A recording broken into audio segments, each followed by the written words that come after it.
du plomb et du verre. Pour faire des vitraux, ce sont les mêmes matériaux et les mêmes gestes depuis des siècles.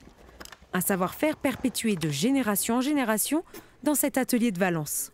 Je coupe mes plombs à ras des pièces et ça va me permettre de mettre le plomb suivant. Là, en l'occurrence, c'est le plomb d'entourage qui va permettre de finir le panneau pour ensuite après faire la soudure. C'est un jeu de patience, quoi. Au montage, il n'y a pas trop le droit à l'erreur. Enfin, faut que la coupe des plombs soit bonne et juste pour que le panneau ne soit pas plus grand.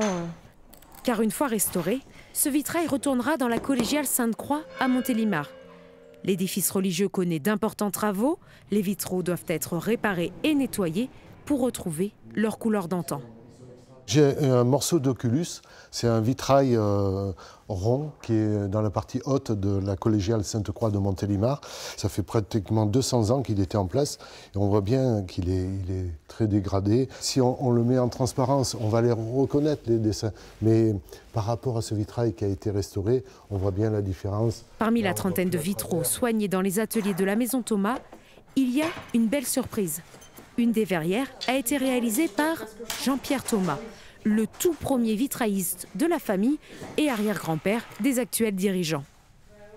Ici, on retrouve la signature de notre atelier au bas de la verrière, voilà, avec la date 1886. C'est un retour à la maison, après quelques années. Plus d'un siècle d'existence, 4 générations d'artisans, les vitraux de la famille Thomas ont habillé les fenêtres de 500 églises. Et encore aujourd'hui, des nouvelles verrières sont créées. Il y a toujours une demande pour réaliser des œuvres en vitrail, des lieux qui sont réhabilités, des lieux contemporains, des églises contemporaines.